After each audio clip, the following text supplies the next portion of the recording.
Okay, good morning. My name's Gary Matsuoka, and we're here at Laguna Hills Nursery in Santa Ana. And today's class is on citrus. Now, I haven't done a citrus class for about 4 years, pandemic, and then we got put in a citrus quarantine zone. So we're right here in Santa Ana. We're not allowed to sell citrus. Most of Orange County and most of LA County are now under citrus quarantine, where citrus trees cannot be moved. There is a disease issue. We'll talk about that a little later. But there are still, plenty of citrus trees in Orange County. So they found maybe 300, 400 citrus trees infected with this disease in Orange County.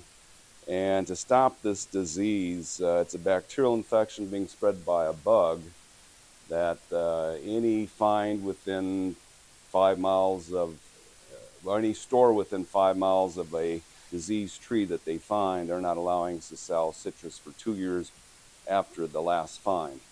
And unfortunately, they keep finding more. So we're stuck in a time right now where we can't sell citrus. Um, well, we'll talk about that in a bit. So, and at least you can still get citrus. There are mail order places that can sell to Orange County. That you can buy citrus within the county. There are some areas that are uh, considered disease-free at the moment. Now, I know probably the CDFA doesn't want you to plant more citrus in the diseased areas, but there are no plant police at this point. We don't have plant police. Like back in I think it was the 60s or the 50s, Morocco had a problem with a certain disease. So what they did there is they just burned down, killed every citrus in the entire country for 10 years, and then let citrus be grown again. You can't do that in the United States. There'd probably be a gun battle for the citrus trees in your backyard. So they're doing it slowly now. Well, so anyway, we'll work with that. Now we think there'll be a cure within the next 10 years. That's the way it's looking. There are universities. Now let's talk about the disease, and it's called they call it HLB, which is short for Huang Long Bean, which is a disease that probably originated in China. Um, it's spread pretty much throughout the world. Now, there's different strains of this disease, and one of the strains, they said the strains that came into the United States were actually from Africa, but hard to track it down. It is a bacterial infection.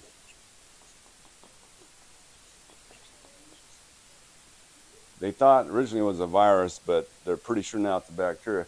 Either one is hard to tell because the organisms, either viruses or bacteria, are really tiny. And it's being spread by a bug called a citrus psyllid. So an Asian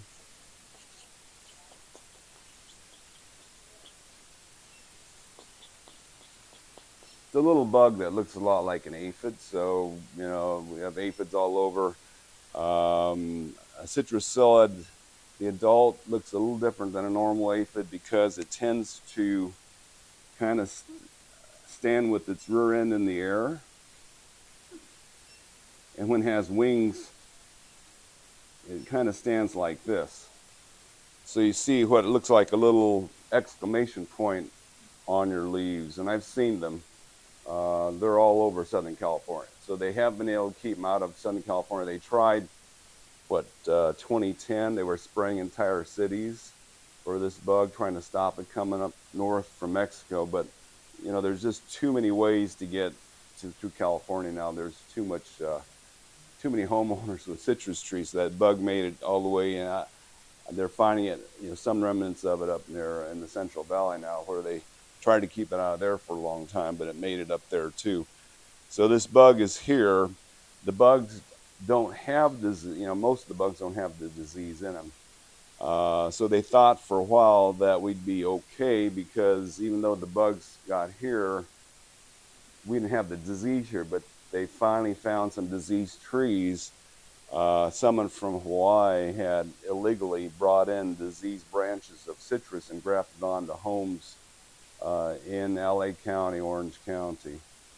and it took the Ag Department a while to find those trees, and now that disease is spreading pretty well. So, starting in 2012, they quarantined a zone near Yorba Linda, Sierra Madre area, and that's expanded out ever since. So now it covers most of Orange County and most of LA County. The doesn't go down below Irvine, doesn't go west of, doesn't go into real close to the ocean, Newport Beach, and hasn't reached San Juan yet. But that's where they're finding this disease. The cells, of course, are all over. So the way they're tracking this disease is they have traps that'll trap the psyllids. They hang them all over the county, and they can actually test the trapped psyllids for if they're carrying the disease. And if they are carrying the disease, they go through those neighborhoods where the traps were, and they'll check every citrus. I mean, they'll knock on doors. I'm sure some people don't want them in their backyard, but I think in this case, they're pretty persistent. So they'll get there, and if they find a tree, they'll cut it down and burn it immediately, spray all the trees in the neighborhood, hoping it doesn't spread. And they'll treat, if you live next door to one of these, they'll treat your tree for you. So they treat it with a systemic in the ground that supposedly doesn't poison the fruit, but poisons all the foliage. And then they'll spray with a contact spray to kill all the bugs that are there at that moment. So. That thing that looks like a bottle like that with looks like water inside? That's for something else. That's probably for fruit flies. The traps they're using are probably paper, cardboard, something like that. I mean, they're always trapping for fruit flies, all kinds of things. So, but this one is pretty serious. So what happened in the last 10 years is, up until from the 1940s until a few years ago, Florida was the major citrus producer in the United States. Much more than California, because they have, half of Florida can grow citrus. In California, only about maybe less than a tenth of our real estate can grow citrus here. It's either too cold inland or too hot out in the desert. So we don't have as much land growing citrus. But 2 years ago, California exceeded Florida because Florida is just getting messed up. They had this disease in that bug 10 years before California had it. They said the average citrus, an average citrus tree usually does about 5, what do you call those, crates? Well, the boxes that they sell citrus in, whatever that size is. They said the average citrus tree normally makes about over 5 boxes per tree, is how much they harvest. Florida's down to below 2. And even in Brazil, they said it's bad. Brazil is averaging a little over 1 box per tree. So it's that the disease makes them very sick. Apparently, it's more in the root zone. The roots get diseased and they can't bring up the nutrients. The whole tree slowly falters and dies. Generally, in California, you won't see the disease. They'll find the disease before the symptoms are visible. So, you might get a knock on your door, a thing on your door saying that this tree is diseased, we're going to take it out, and you won't even know it yet because they found it before. They said they're doing about, what they tell us, 1,000 samples of citrus leaves are being tested in Sacramento every day, every work day, I'm sure, not weekends. But they're really checking hard because, so far they haven't found a single diseased tree in a commercial orchard yet. But any time now we'll see that happening. Hopefully they'll find a cure before they start pulling out the trees in all the orchards, because they've done that in Florida where a lot of orchards have been abandoned, and they'll just pull all the trees out and destroy them. So, in Florida, if you're in Florida, they don't have any quarantines there because they consider the whole state infected. Here, if they find a diseased tree, it's gone. It's gone within a few days. They'll pull it out and destroy it. They're still trying to eradicate the disease. I don't know how successful they'll be. The advantage we have is we're not as tropical as Florida, so that it doesn't spread quite as fast because Florida has a lot of other plants there that can harbor the disease, whereas in California we're pretty limited to the other tropical plants that can harbor that same disease. So that's helped us here a bit, but it's still not looking good now. Of course, there's 3 states working on us. So University of Texas, University of Florida, University of California, and a whole bunch of research centers within those states. And the cure, University of Texas, not University of Texas, one of the research stations in Texas has already developed a GMO line of citrus that can't catch the disease. So that's one way they said this is just in case we can't find a cure for this disease. We've got a GMO line of trees ready to go. They're planted, in test orchards. They're letting people eat the fruit. What they've done is put in 2 genes from a spinach that makes the plant immune to this disease. So they're checking the fruit for edibility right now and consumer acceptance. That's just in the background, so in case they cannot find a disease. University of California has already found a treatment that seems to work quite well.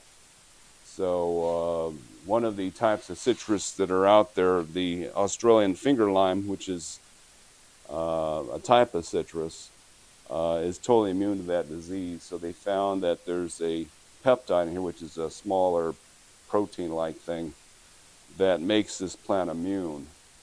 And they can create this peptide in labs and spray orchards with it. And they said 2 applications a year seems to keep the disease in check. So there's a company that split off of University of California Riverside that's involved in producing this chemical. So they said this is not bad because 2 treatments a year will work. That's doable. University of Florida is trialing rootstocks and varieties of citrus that tolerate the disease. Now that's how they're in the past, back in the 50s, or was it 40s, we had a real serious disease called tristeza, which caused thousands or millions of citrus trees to die overnight. But that was a virus, but they found the rootstocks that they use now on all citrus that make the trees immune to that disease. So there's a number of rootstocks, about 10 rootstocks they found or more, that if you graft the citrus onto them, they no longer are affected by that disease, which apparently messes up the roots also. So they're hoping that they find the same thing with rootstocks. What's interesting is they already found that down in Florida, the navel orange, which is our main orange here, seems to tolerate the disease quite well. In other words, it can catch it and it doesn't hurt it that bad. So that's good for us, and that unless they start pulling them out just because they've got the disease. But they said the Washington navel orange, which is not grown much in Florida, is quite tolerant of that disease. So Florida's trialing varieties and rootstocks. California's got this peptide. I'm sure California's doing rootstock and trials too, but they don't really have the disease active here, so they have to send the trees over to Florida to have them tested. What about the other citrus? They can all catch it, and they're all susceptible. So now University of California, when Florida got in trouble, University of California decided at that point to put their entire citrus collection underneath a protective screen. In other words, now they're all inside, protected from the bugs that spread the disease. So they've got them in, essentially, it's not really a greenhouse, but it's similar to it. It's a real fine mesh that the bugs, it's tiny, so they have to have a mesh small enough that the bug can't get in. Entire orchards in Florida are covered by this same type of screening. And they found out that that's one way they can grow citrus profitably, because they're more productive underneath the screen. It's interesting. They said that the screen they have over the trees, so here's the trees down here, and they've got the screen over the top of them, real fine mesh. Of course, they have to have supports now and then. They're planting the trees real close together. They said it's 5 foot apart in rows 10 foot wide. So they're actually making citrus hedges here underneath the protective screening. They said the screening is only like less than $2 per square foot, but the insurance for hurricanes is about $2,200 an acre. So they've already had some damage from her. They said that they've been surprised. Hurricane Ian went through, didn't do that much damage as they thought to the screening. Some orchards said they had to repair maybe 20% of the screening. They said they still get the psyllids inside, but so far they haven't found a psyllid inside underneath the protective screen that had the disease. So they're keeping most of the psyllids out of there. And they said the citrus under the screening is more productive than citrus outside the screening. They said what's happening is that normally if the sun's, say this is south, the sun's hitting this way, you get most of the sun's energy on one side of the tree. What the screening is doing is it's refracting the light so that the north sides of the trees are getting more light than they do out in the open. So they said the trees seem to be more productive. Plus they have less, damage from the elements. So they said this is a possible solution at the moment until they find a better cure, just to put everything underneath the screening. So, and there are entire orchards in California where they covered them, not the whole orchard. Well, they've done a few orchards in California to check it out, but they also just cover the trees with that screen type material so the bugs can't get inside of them. They've done that, and those bags that they use are available, I think, from Amazon or from other companies. You can actually buy them and cover entire plants with them, which might be a good way to stop the rats, mice, and birds too. So there's a company in Corona that sells them. I might have to drive up there and buy some. So we'll see. So anyway, there's a lot of cures, hopefully in the future here on this problem, and we're thinking 10 years. Hopefully they'll lift. We'll get the quarantine lifted, because citrus was definitely close to half of our fruit tree sales, and we haven't been able to sell any for 4 or 5 years now. Fortunately, we had warnings, because what they did is when they suddenly put your area under quarantine, they confiscate all the citrus trees and don't give you any monetary kickbacks for destroying your trees for you.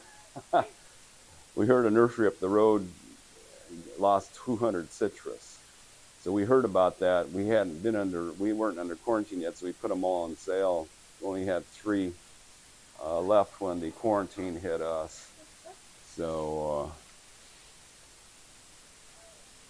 anyway, so that's HLB. And generally, if you had a citrus that was really weird looking, so the leaves had all this what looked like paint splashed on the leaves, all white and yellow, and the fruit wasn't ripening evenly. The HLB is called the greening disease because part of the citrus fruit won't ripen. Part of it ripens, part of it doesn't, so it stays green. So they call it the greening disease. So now citrus basically evolved in Asia and Malaysia. Oranges, mandarins, which oranges came from essentially China. Limes, kind of Indonesia area. the lemons and pomelos more toward India, Pakistan. And from there, they spread all over the world. Now, what's interesting is that there were no grapefruits until they brought citrus to Cuba, and then suddenly a grapefruit appeared. And the Washington navel, our main citrus in California, appeared in an orchard in Bahia, Brazil. So they brought those from Bahia, Brazil to Washington, D.C., and then distributed them to California. And so they became known as the Washington navel, but they're from Brazil. Now, Brazil, yeah, we already mentioned Brazil has gotten hit bad too. Now, in the tropics, what's interesting is that, in the tropics, there aren't any seasons. Here, our citrus basically bloom in the spring. The main crop is the spring bloom that ripens in the winter and the next spring. If you go to Brazil or any tropical regions, the citrus don't know what to do. Well, they don't follow the seasons because there are none.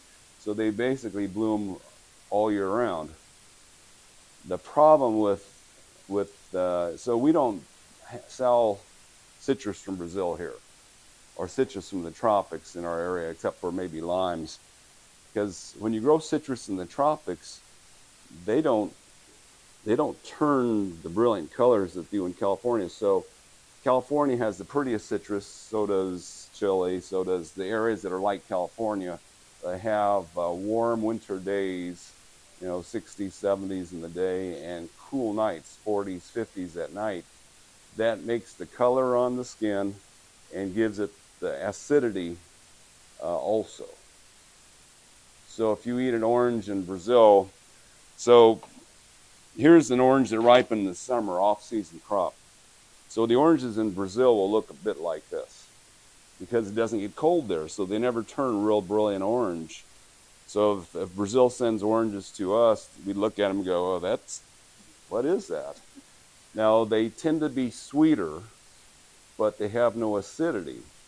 So that makes them very mellow, bland. On our taste buds, it would be bland. Sweet and bland from the tropics. Whereas in California, you get that nice high acidity, high sweetness, and that's what the winter does to the trees. But yeah, so our main season is bloom in spring, the main navels here ripen around December, January. In the Central Valley, they ripen. The hotter it is, the sooner they ripen. So in Florida, navel oranges ripen in October. In Central Valley, they ripen kind of November, December. Southern California, this area here, a lot of times we'll leave the navels on until March or April. They're better. If you're in Riverside or Palm Springs, they'd ripen December, January. They'll be at their best at that time. So in Florida, they'd be overripe by spring. Now here, in Florida, the Valencias ripen October, November. Here they ripen April, May. So a Valencia orange, you don't pick it when it turns color in the winter because it's still highly, highly acidic. You have to wait for the acids to get overtaken by the sugars in the spring. So we don't pick by color. We have to pick by amount of sugar in the fruit. So, in California, they develop the citrus industry developed standards by which the citrus are picked. Because for a while in the 70s and 80s, you're finding sour oranges at the store because they want to be first in the market. First in the market gets your best price, but they're ruining the market because they're sending sour oranges or bitter oranges. So they had to set standards on how much sugar was in that fruit before they can send it. So, of course, there are some orchards that sell direct, either to farmers markets or other places, and they want to leave the citrus on to the last possible moment because then they'll be a lot sweeter than the stuff at the stores. So direct sales people have the better produce.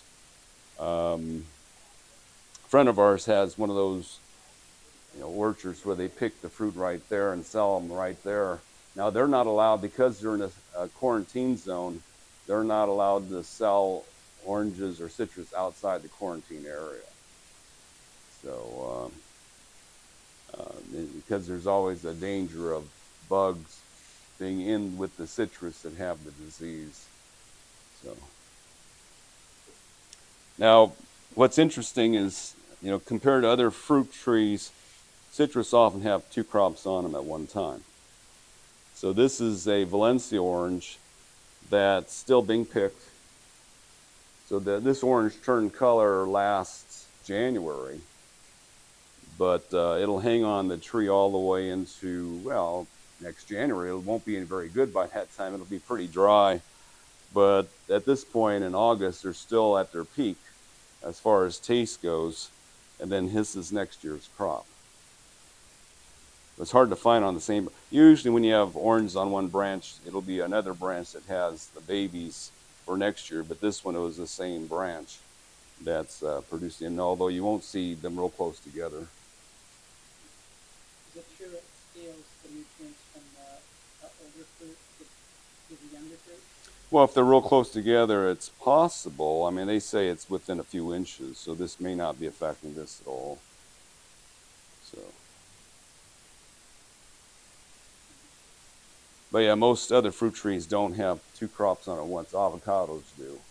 A lot of avocados do, but citrus. So the fruit hangs ripe for at least 5 months. Commercially, it's 5 months because they have to ship the fruit. For a homeowner like navel oranges, usually you pick a navel, say it's ripe in December, January. Commercially, they've got to pick it by May. That's about the last. And what happened, but if it's at your house, you don't leave it on until June. What happens is the rind of the fruit, the skin of the fruit gets thinner and thinner and thinner as the fruit matures and hangs on the tree. And at a certain point, it's no longer shippable because if you throw them all in a box, they'll just burst open because the rind of the skin is so thin at that point.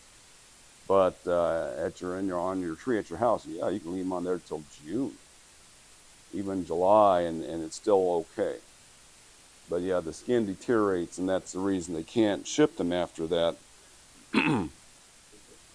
This is a grapefruit from the spring crop, and it's still hanging there. It should still be good. This is a red grapefruit, or pink flesh grapefruit. So they're on the tree a year and a few months before they're picked. Grapefruits, the red grapefruits have to hang the longest. Okay, as far as growing them, citrus likes sun, of course, like most fruit trees. We have grown lemons and limes in quite shady conditions since they don't get so sweet. They'll still make some fruit. Now, what's interesting, they did a test on oranges. They wanted to see what the difference was between an orange on the south side of the tree and an orange on the north side of the tree. They got very little light. And they said when they did a taste test, nobody can tell.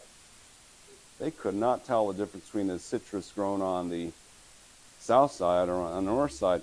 When they tested it for total soluble solids, the south side had twice as much. So the fruit on the south side had twice as much sugar and acids as the one on the north side, but they tasted exactly the same. So the fruit on the south side has more nutritious, if you think, if you need more sugar, that is. But no one can taste the difference between the one, because the ratio between the acids and the sugars were the same. So it's quite interesting. So you can grow a lot of citrus on the north side of a house, and they'll turn out pretty good. Of course, you may not get as many fruit. More sun, more energy, more production. But apparently, the north side of a tree still produces good fruit. Now, the problem we have right now is that since I can't grow citrus, the citrus that you get from any other retail store has faults. So So for the last 50 years at least, the container citrus you buy is growing in a pot full of compost. And the growers have been doing this since, at least since the 60s, for retail. The universities convinced them that they can't grow it in real dirt. I don't know how they convinced them. I wasn't there. I was too young at that time. But they've been growing them either in, sawdust shavings or in substantial amounts of ground up bark. And what that does to the trees as that stuff decomposes, when the stuff is fresh, it does everything the roots need. When sawdust and ground up bark are fairly fresh, they breathe better than soil does. So the plants actually grow faster. The problem with them is that they are something that just died, and they're continuing to decompose, attracting all these disease elements to them. And if you're surrounded by dead ground meat in your house, you'd get really sick too. And this plant's being surrounded by a dead ground plant. And that stuff is attracting all kinds of fungi and bacteria to it. And as it decomposes, it loses the airflow, which causes root rot. The lack of oxygen around the roots causes root rot, and it's surrounded by all this dead stuff. And so citrus got the reputation as you can't water them a lot because they're rotting. I mean, when my first job in my dad's store in the 60s, it's like 68, try to keep the citrus alive. Because if you watered them every day like we did everything else at that time, they would turn yellow and drop their leaves. If you'd water them every 2 days, they would dry up in the meantime and drop their leaves. Their leaves would roll up green and drop off. So there was a fine line between being too wet and too dry. I was thinking to myself, how can homeowners even grow citrus? How can they do this? Because it's so delicate. So it took us a while for me to figure this out, but in the 80s I bought a house and I bought a citrus tree from not retail supplier, but a commercial orchard supplier. And they grew their citrus in sandy dirt.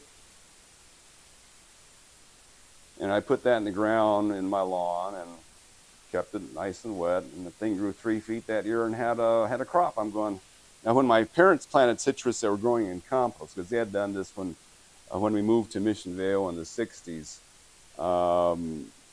They had planted a whole bunch of citrus in the yard and watered it with the sprinklers, and those things would get, for the first 4 or 5 years, they would be dropping leaves, getting twiggy, getting smaller and smaller. They wouldn't die, but they'd get smaller and smaller and smaller. And then they'd level off after about 4 or 5 years, and by the 8th or 9th year, they were actually doing well. So when I was growing up, and when I was in my teens, I was thinking to myself, boy, citrus take forever to get going. Boy, they take a long time to get established. But then when I got a tree in my own yard grown in just sandy dirt, it grew the first year and had a crop.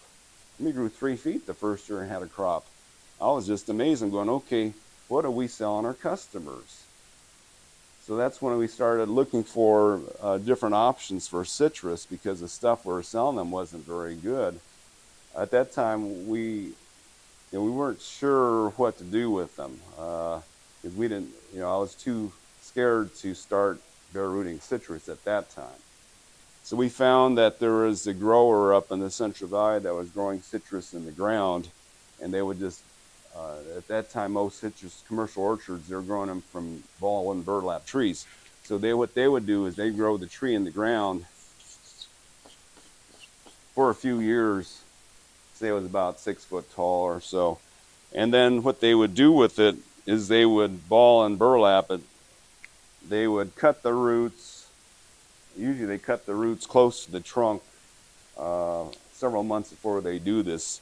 So they develop a lot of new roots close to the trunk, and then they would do is dig out this much dirt, cut the tree off right there. So they'd send us a trunk with a few leaves on the stem sometimes no leaves at all, a little tiny root ball, 8 inches. about a foot deep, wrapped in burlap. But it was in real dirt. So we pot them up and let them grow and never have a problem with overwatering on those. They weren't sensitive to water at all. Citrus love water. But when they're in compost, it kills them. And for some reason, our growers, the retail suppliers, have never figured that out. I just can't fathom that they're that,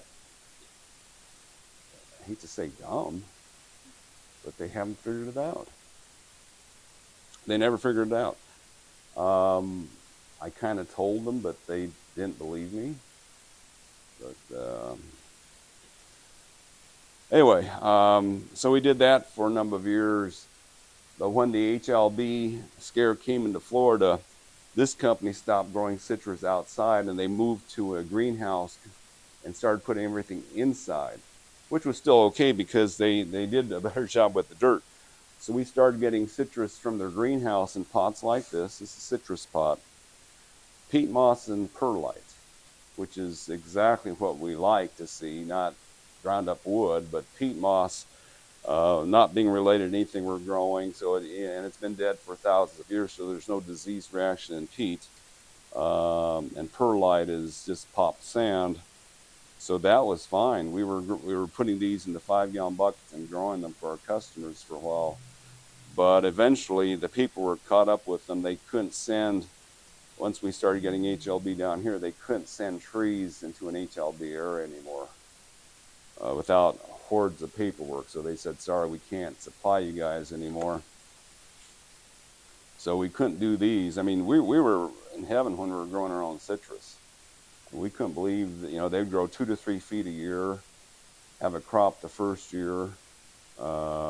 Just really nice. Hopefully we'll be able to do that again. So at that point, we started calling up the regular local retail suppliers of citrus. And the moment we got them into our store, that's when my son discovered he just pull them out of the pot and drop the root ball on the ground and get all that stuff off them in 30 seconds. You lose maybe 10% of the roots, but never lost a single tree doing it that way. Just, drop them on the ground a few times, grab the trunk, vibrate it like this, and all that soil would fall off. I mean, it's just like they didn't like the soil anyway, so they would just all fall off. Put them back in the same pot, put our top pot potting soil around them, water them very thoroughly, fertilize them again.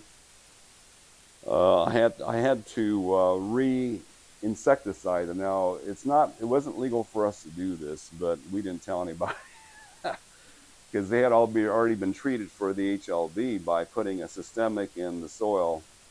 So, of course, we had to handle them carefully. Well, the systemic imidacloprid in the soil they're using is the same stuff you rub on your cats and dogs for flea control, so it's not that dangerous to handle that. So we had to re-poison the soil before we sold them, just to make sure we didn't get caught. So we did that. Left the trees in half a day of shade for 2 weeks for them to recover from the root shock, because there is root shock when you knock all the dirt off. We don't want them in total shade. They need that sun to power them up and repair themselves, but not a full day, so that they wouldn't wilt and fall apart on us. And then after a couple of weeks of that, then we could sell them to our customers. Now, we told them that, well, if it was just, we put the date on there, because if it was just 2 weeks, we told them, if you pull this out, all the dirt's going to fall off, and you have to do this over again. If you leave them in the thing for 2 months, the roots will be stable in there. You can pull it out without losing the dirt. So we did that for a couple years until we got into the quarantine zone. And now we're stuck with doing nothing at the moment. But that's how you would do it if you bought a citrus from any other company that you can seed the ground up wood or sawdust or bark in there. Do that procedure. I don't know of any place legal to get citrus from that doesn't do that same procedure, sawdust or bark in the soil mix. Tree Source, our supplier in the Central Valley, used to be in Villa Park. They said they sold 30 acres in the Villa Park and moved up to the Central Valley. I think there, the land they used to be on became a high school or a college. I don't recall which it was, but so their operations are scattered near Fresno, that area. They have quite a few places of operation up there. So if you get a citrus, anyone, knock all the dirt off, put them in the ground. You can put them in the native soil because native soil is fine. There's nothing wrong with it. Get that compost away from it. You can put it into our top pot if you want to grow it in a pot. Now, citrus were originally grown in big pots, in the 16th century. Starting in Europe, they started growing citrus. Apparently, it was really warm throughout Europe in the 1700s. They were growing citrus in England even before it got cold again. So there have been warm spells. They said the last peak of warm weather was in 1790 when it was the warmest, and then it got cool all the way until 1950s, and it got real hot again. So we're in cycles. They said, yeah, in the 1700s they were growing citrus in England. It was so warm, and then they put them all in greenhouses. When it got cool again, they were using pure sand. So in the early 1900s, they analyzed some of the big pots that were still in France. They said these things are 98% sand. And sand was the original potting soil. I grew a citrus in a pot at my house in pure sand it made it to about 16 years. I mean, generally, when you have a plant in a pot, the rules on bonsai is minimum every 10 years you have to redo that soil because the plants are getting root bound. Too many dead roots, no place for them to grow. They just start declining at minimum every 10 years. You got to do this. But mine made it to about 15 before it actually died. But yeah, 10 years good, and then beyond that it starts going downhill. In Europe, they design wood boxes that they can take apart, put new sides on, change the soil at the same time. They can keep on redoing the same tree in the same pot easily with removable sides. And some of our customers have designed their own with removable sides so they can do the same operation. I would tell you, it's easier to start a fresh tree every 10 years than it is to do that work. So as your tree starts declining, you just buy another one and start over again.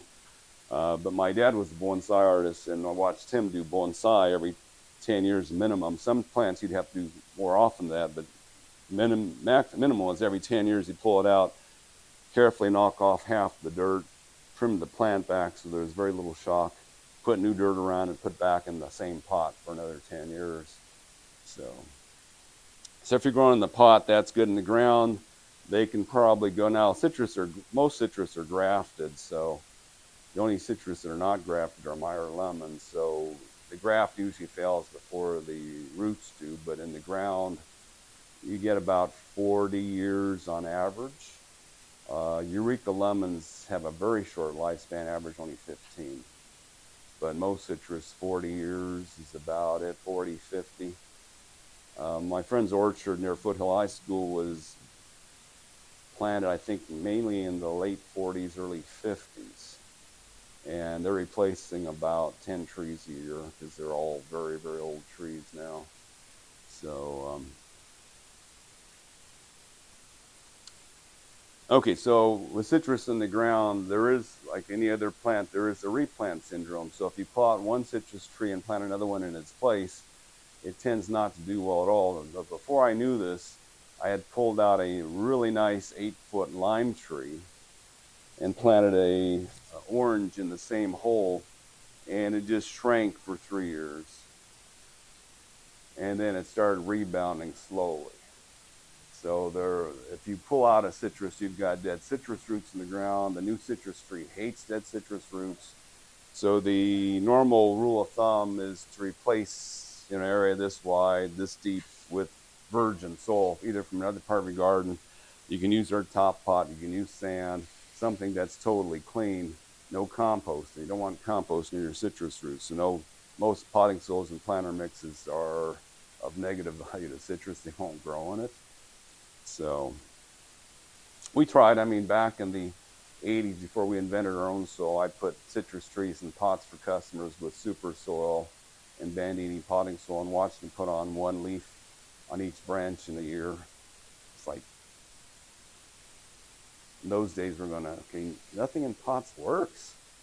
What's wrong? How come it grows so well on the ground and doesn't grow well in pots? So we figured out how bad the soils that we were selling were. We did that in the 90s, so discovered all this, what works in the 90s. So anyway, plant your citrus in different spot or new dirt. No compost around it, water as much as you want. Generally, citrus like the soil wet, at least a foot deep. The only way to measure that, if you have a metal rod or a wood dowel about this thick, if you can push it in a foot deep or you water it, it's moist enough. If you can't push it in a foot, water either more frequently or more deeply. Generally, the rule of thumb now in orchards is to water frequently, not deeply and infrequently. All the studies that are done on irrigation are that the more frequently you water, the better the plant likes that. And there are no downsides. They said if you water lightly daily, you get a better root system than if you water deeply once a week. Whereas everybody else thinks it's the opposite. When they actually did the study in orchard, it was the more frequently you watered it lightly, the same amount of water, the deeper the roots, the significantly larger, deeper root system on the plants. So a lot of stuff we're told is false, but that's true in everything in life. So you have to do the research.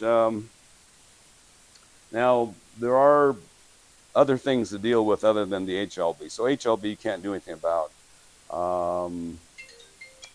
When you have a bug that's spreading disease, your only hope in an orchard situation is to poison all the trees with the systemic. So the bug that spreads disease takes one bite in your orchard and dies right there. So in Florida, there are orchards where every single tree has been put a systemic insecticide in, so the bug can attack the outer row of trees and then dies before it goes into the major part of the orchard. And they said they have to replace about 1 or 2% of their trees every year because they get infected by the bugs. But that saves the major part of the orchard. So that's their defense. For a homeowner, nothing works. Bug takes one bite, your tree can get infected. That's it. You can't really stop, unless you cover it up. So covering it will protect it. That's about the only way you can do it. So, like this is being sold and for false advertising, protect your tree from the bugs that can spread the disease, but you can still catch it. Now, the other serious pests we do have here, there's quite a few serious pests. A lot of them, like there's aphids, whitefly, scale, mealybug. All these are sucking insects. In fact, all the bad insects on citrus are sucking insects. Generally, we have natural predators for all of these. The only time these get out of whack is if the ants are up there. So if the ants climbing into your citrus tree, they like all these critters because all these critters exude as their excrement a lot of sugar. Because they can't, they're sucking on the sap of the tree. They can't use all that sugar. They excrete a lot of it, and the ants think that use these like dairy cows. They protect them from the ladybugs and the lacewings and the other natural predators because they like the sugar. So, you got to get rid of the ants in your garden. So you can either keep them off the trunk of your tree by spraying something on your trunk, which lasts a month at the longest. You can put a bait out that wipes out the ant colonies, which is the best long-term way to do it. Or just keep spraying contact poison in your yard to keep the ants out. But contact poison, again, 2 to 4 weeks is as long as they last. Now, once you get these bugs up in your tree and everything starts getting sticky and black, the black is the mold that grows on the sugar that they're excreting. If you hit them with an oil spray, So an all seasons oil, one of the oils they have nowadays, you can use them in up to 90 degrees. I mean, 50 years ago, the oils we had were not very highly refined and they had too much sulfur in them. So if you sprayed them on a hot day, your leaves would burn up. I haven't seen those oils in the market for a long time, so don't worry about it. You buy a horticultural spray oil, as long as it's not above 95, or if the sun's not out, it's already set and it's still 95, you can spray it. The warning on oils: don't spray it if it's raining, and don't spray it if it's below 55 degrees, because this kills bugs by suffocating them. The leaves of a citrus can hold their breath a lot longer than a bug can. So bugs, half an hour, they're pretty much dead. They all evaporates, and the tree can breathe again. The tree can only hold its breath for maybe a day or so. It's got to open its pores. In the old days, when we had dirtier oils, I sprayed an orange tree at night in the wintertime because I thought you can't spray it when the sun's out. And it was 40 degrees that night, and by noon the next day, all the leaves fell off my orange tree. I go, what in the world did I just do? That tree grew back, but it wasn't happy. So you want the oil to evaporate. You don't want to spray it on a cold day or a rain. If there's water on the oil, it won't evaporate. So you want to be a dry, warm day, even hot if the sun's not out. Spray it on there, you'll kill most of the bugs. Now, unfortunately, some scales have evolved. I don't know if they've evolved snorkels or what. They said the oils aren't killing all the scales like they used to, especially the oyster shell scales. So at supermarkets now, they're allowing like a few scales on each fruit because the farms are really having a hard time controlling that scale. So before they wouldn't allow scale on store-bought fruit, but they said it's become such a problem that they're allowing a little bit on it now. But oils kill scale, mealybugs, aphids. Aphids not quite as well, but whitefly, scale, mealybugs, oil works pretty well. Gary, how about disposing off your tree with a garden hose? Does that help any of these items? Aphids, Anything. Like somebody whitefly, yeah, That's thing to do, just hose the whole tree down. it works. I don't know if it'll dislodge scale. Scale's stuck pretty good.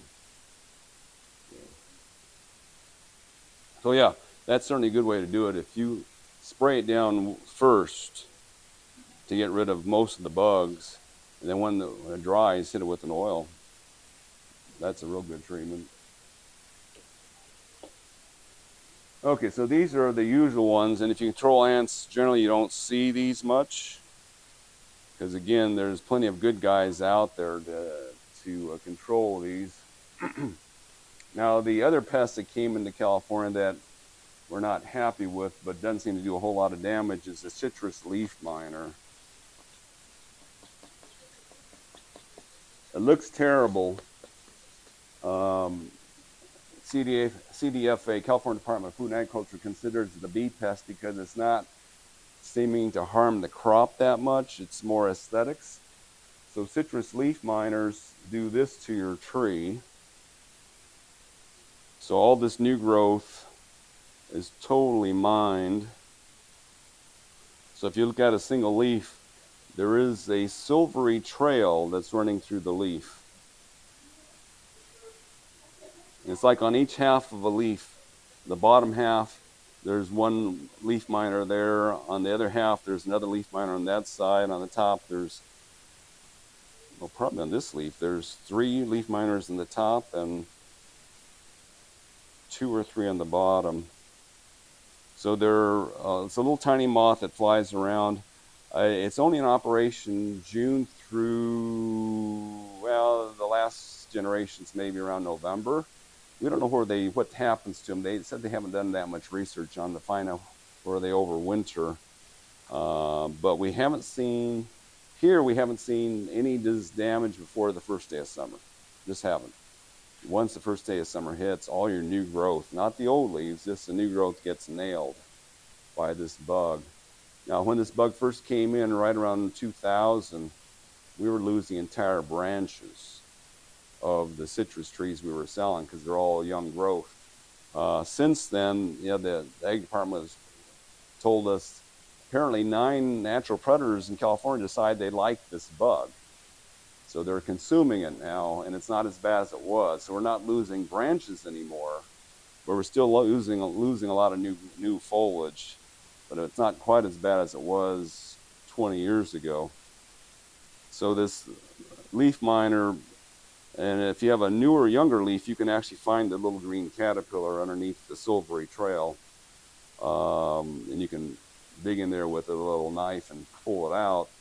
What they do when they're mature is they roll the edge of the leaf over, make a little tiny cocoon at the edge of the leaf. And then 2 weeks, a week later, they hatch out as a moth and fly around and do it again to another. Now they sell these leaf miner traps. We put traps throughout our backyard because my last house, we had 10 citrus there. Did nothing. The traps trapped the male moths, but apparently there's so many females, fertile females flying around, it did nothing. I trapped a lot of male moths. If you're in an orchard situation, you put out hundreds of traps. Yeah, you can knock the number of fertile females down pretty good if you have hundreds of traps. So if I put out 100 traps in my neighborhood, then that probably would have helped my yard, but that would have been, pretty impossible to do. Now when we sold citrus, we didn't want to see any of this. Now this is from the orchard, and they don't do anything. They said it's not worth treating. But in your own orchard, and when we had them, what we did is every 2 weeks, we had to do it every 2 weeks. Spray with a combination of Captain Jack's and this spreader sticker. Without this, it didn't stick to the leaves, and it wasn't effective. Now, nowadays, we don't sell this combination because this is spinosad. This company makes spinosad with soap, which sticks a lot better than the spinosad alone. This is essentially a soap-like product. Now, the problem we have with this product, it doesn't hurt citrus at all, but a lot of the spreader stickers out there this is alcohol, ethyl oxalate, alkyl phenol, ethylate. This has some phytotoxic effects on other plants. So we sprayed this once on tomatoes, and they all got really weird. It didn't kill them. They got really weird looking. And we sprayed this on our roses, and all the roses got really weird looking. Weird shaped flowers, weird shaped leaves. You go, okay, there's something weird about this spreader sticker. And we haven't found anything that's not exactly like this. So we stopped selling this combination to our homeowners and just tell them get the one with the soap in it already.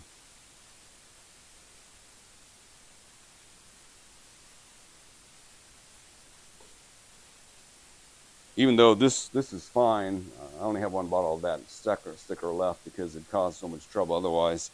But that combination still works. Or if you use dish soap of some kind, like Ivory or Dawn. Now, what they tell you is if you don't use a watering agent and you spray it on a waxy leaf like a citrus leaf, what tends to happen is it just beads up. The water droplet beads up and it won't spread out. If you have the right amount of soap in there, it forms a film over the leaf very nicely. If you add too much soap to it, it just runs and won't stay on the leaf anymore. So you have to kind of find out how many drops. I would tell you start with maybe 2 drops in a quart of water or 10 drops in a gallon of soap to see if that makes it stick on properly. If you don't want to buy the spinosad soap, which is kind of premium priced. They did mark up the price a lot on that. A cure and a preventative. So it lasts 2 weeks, exactly 2 weeks. I mean, if I waited 16 days, we were massively attacked by that citrus leaf miner again. Now, at my own house, if I do it once in the summer, it really knocks the numbers down. But, in the nursery, we didn't want to see any sign of that attack. We didn't want our customers to find these funny looking leaves. But at my own house, if I hit the tree just once in the summer, it seemed to keep most of the damage to a minimum. And if you do get, if you do have a branch that looks just like this, don't cut it off. You can treat it, don't cut it off. The next year, because I had a branch, this was like 10 years ago when it was really bad. I just left that leaflets branch on there, and the next year it leafed out really nice. The one branch became this full the next spring without any treatment at all. It just grew really nicely the next spring. So that's citrus leaf miner.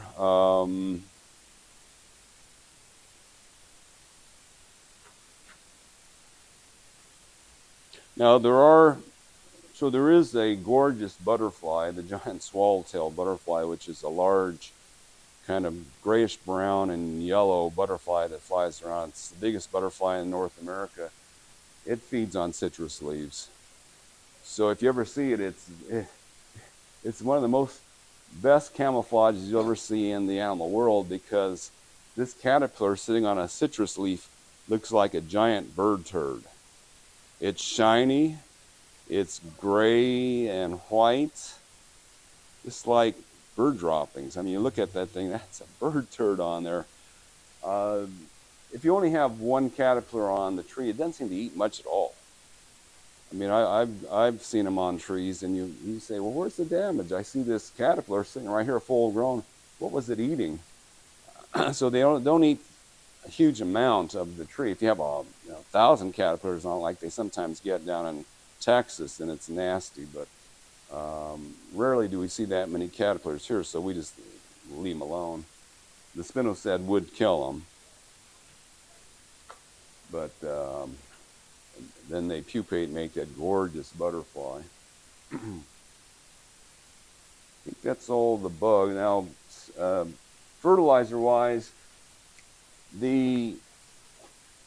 once the oranges, tangerines, and grapefruit, which is a once-a-year crop, we generally want to keep them well fed between January and July. That span of time.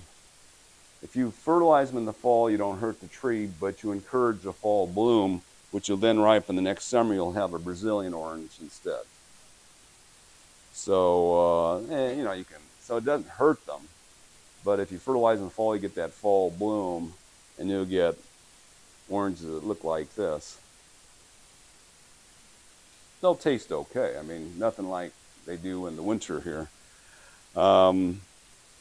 For lemons and limes, here's a Mexican lime. Got a few fruit for me. You can fertilize them all year, so they can bloom, they can make several crops a year. And plus, we'd rather have green limes than yellow limes, so if you have a summer crop on a lime, it's green, not so yellow. But generally in California, limes in winter turn yellow. Can't do much about it. It gets cold enough here. Fertilizer-wise, mostly nitrogen. So fertilizer like this 624 or this one 633, 552. Those are fine. When we were growing citrus, we used the Osmocote, which is 15912. That worked just fine.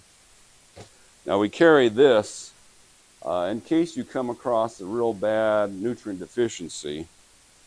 This has a little bit of nitrogen, but it has copper, iron, manganese, and zinc. So apparently those are the most common deficiencies you'll see. Now, we don't see iron deficiency. I mean, they used to push that a lot. Not only for plants, but for humans too, iron deficiency. But if you ever see a leaf that was green turn yellow, it's not iron, because plants can't lose iron. Once they're green from iron, they can't turn yellow on you, because the tree doesn't move the iron.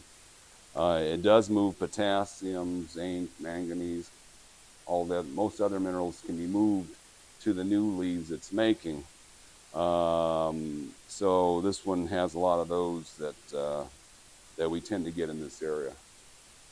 So, like the orchard near Foothill High School, sometimes she's got a problem tree. She'll buy a whole case of this from me to green up a few trees.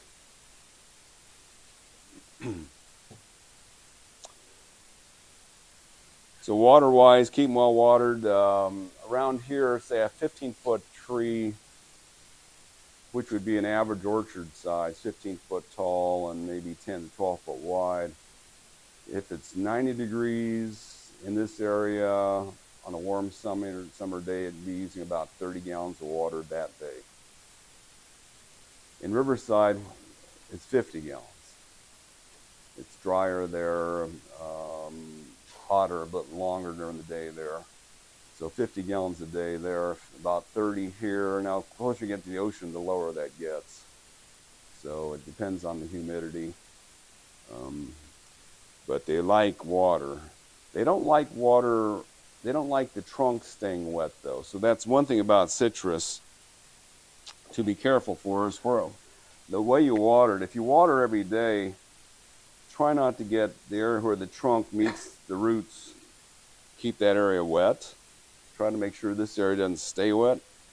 When I used to use a drip system, my citrus, on the young trees, sometimes I set the dripper too close to the trunk and it would start, you get this disease called gummosis, which is a spider hanging there, which is a bacterial infection they get when they're in constant contact with moisture.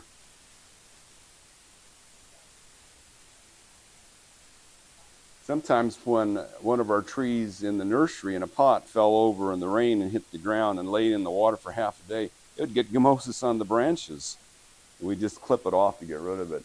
Generally, if it stays dry for a long time, it cures itself, or in some cases, like if you're in the middle of the wet season, you have to carve out that infected area to stop it. It's just gummy. It's just oozing gum.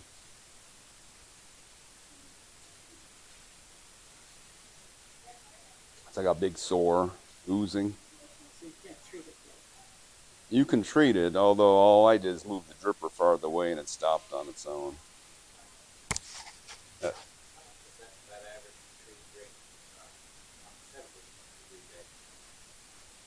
Well, okay, so trees, they found citrus do not use any significant amount of water below 55 degrees.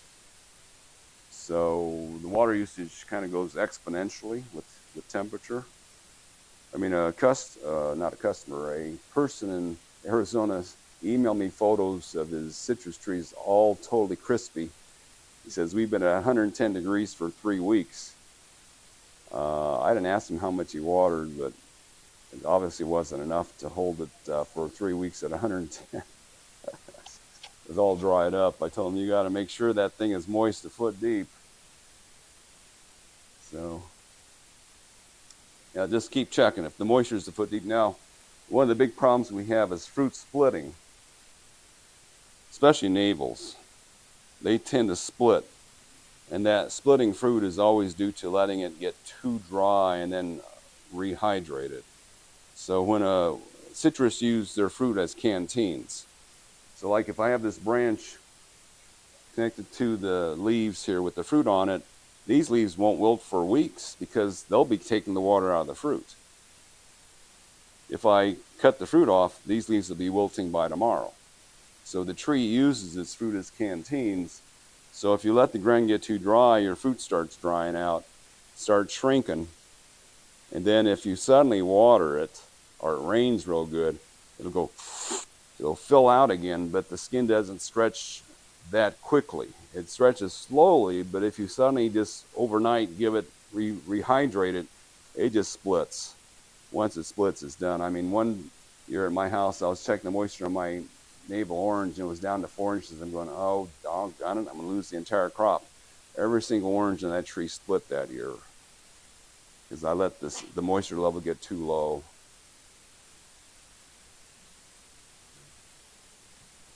So a lot of people say, don't water it and it won't split. Well, if you so what the literature says do is the navel farms, and farms where they don't have oranges, they water 110% of what they're supposed to from August to November. They got to make sure that their crop does not go dry on them. If it goes dry, they lose the crop. I mean, farms have to be a lot more serious than homeowners do, because they can't afford to lose that crop. What about thinning and how it naturally thins and Okay. the thinnage keeps the branches from breaking?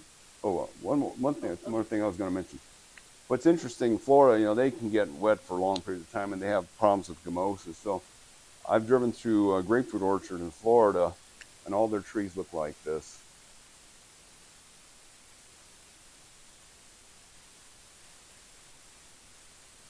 So they plant their trees well above grade so that they can expose about 8 inches of root, which is not prone to mimosas. Just the trunk is so, they look like they're on tippy toes. Even a few California orchards I've seen where they've got about 4 inches of root exposed. So citrus roots, just so you know, are probably the only root we know of that doesn't sunburn.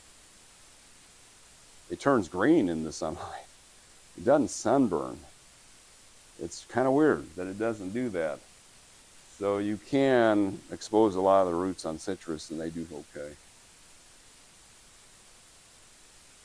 Okay, so most fruit trees have a tendency to alternate bear. Certainly tangerines have a real heavy tendency to alternate bear, which means they get too much fruit one year and then nothing the next. And when they skip a year, then they make too much again and then nothing the next. And they get into that cycle. They can't get out of it by themselves. They'll have overloaded one year, no fruit the next year, overloaded again, nothing. Farms don't like that, although if they can make different trees do it, then it's okay. But they don't like it when their citrus do that, overbearing one year, nothing the next. So the way we had a satsuma that was making about 200, 300 fruit a year, and then one year made 500, and the next year made 0. So the following year, when it was overloaded again, we were watching the branches, and each branch had about 10 fruit on it, this long. And just a single branch about like this had 10 fruit. We thinned it down to this 3. So we took more than 2/3 of it off. We did that before July. So when the fruit is about smaller to ping pong, we took off 2/3 to 3/4 of the crop, and then it got back to its normal yearly cropping cycle. I have an orange tree, it's orange. It's got like 5 or 6 right in it. That's a safe enough to top. Just safe. Doesn't help much at this point. It's already kind of too late. Yeah. But you know, if you want it not to break, you can cut off a few of them. Okay, that doesn't hurt. Right. Doesn't hurt the tree at all to take the fruit off. So what stage do you take it off? May, June. So they just send you to- Right. Just be aware that you can drop a lot. They call it June drop. You can drop a lot of fruit in June, so be careful when you're thinning out. Don't over thin, because the tree tends to drop a lot. Just as we're transitioning from cool, moist spring weather to hot summer weather is when you drop a lot. Like avocados drop all summer. Citrus tend to drop right when summer starts, and then they hold on to it after that. So avocados, just to let it do its thing, you don't. Yeah, Pleasant's losing a lot of avocados right now. unless you have a Gwen and it's overloaded, then you have to.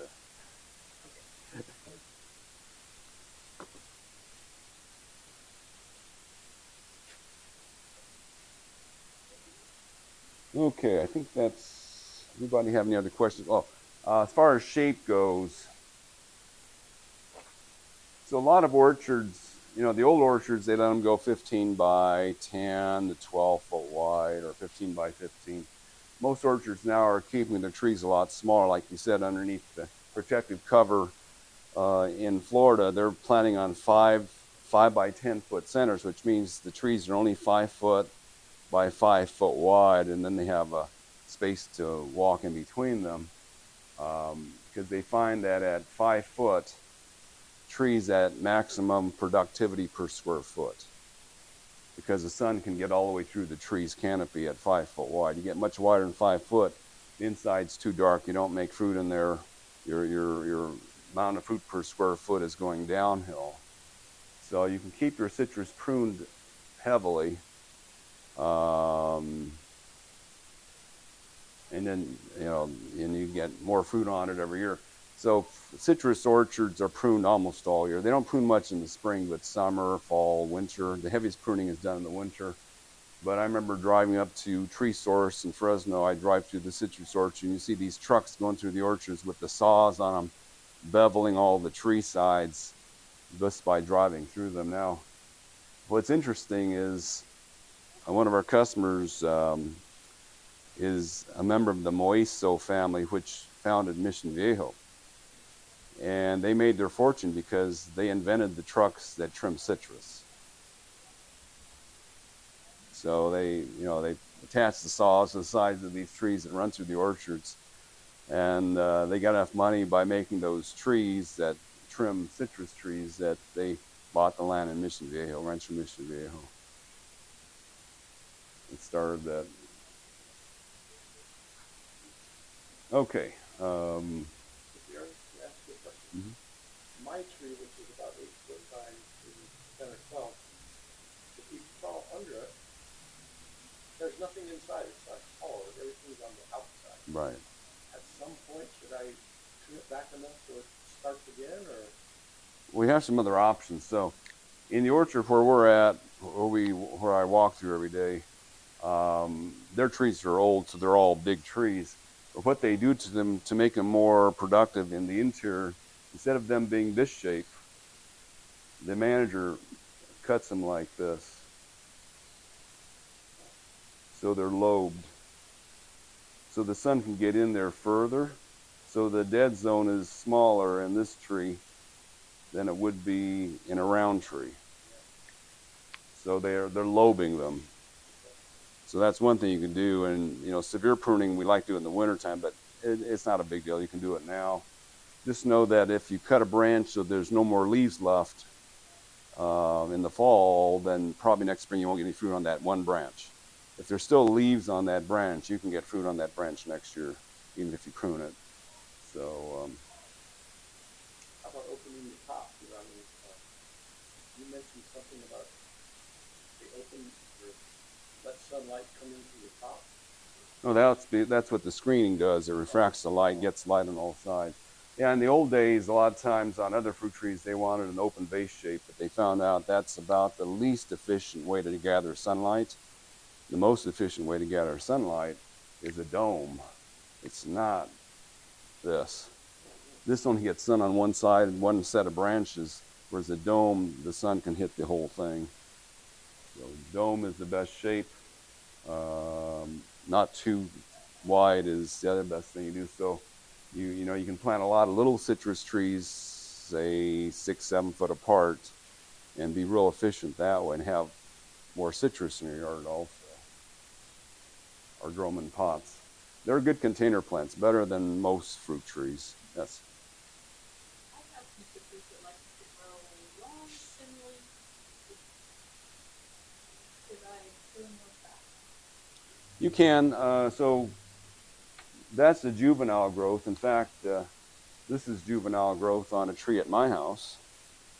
So when they get, in order to grow taller, what we've seen citrus do, so I used to grow citrus, I buy them, they're this big, and suddenly they send a branch like this above them.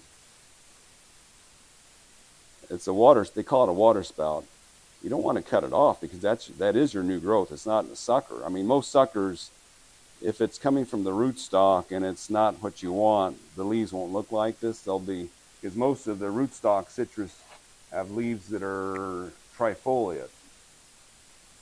3 leaflets attached to one leaf. So it's easier now to tell a sucker. Now in the old days, yeah, we use sour orange and rough lemon as rootstocks, so the leaves would still look like your own leaves. One way to tell citrus apart is to break the leaf off and smell it, because it does smell like the fruit. I mean, if you really want to check out something that's unmistakable, I'll pass a few of these out. Lime leaves. Real easy to tell it's a lime when you crush the leaf and smell it. There's no mistaking a lime leaf at all. You have to crush it a bit. But lime is definitely powerful.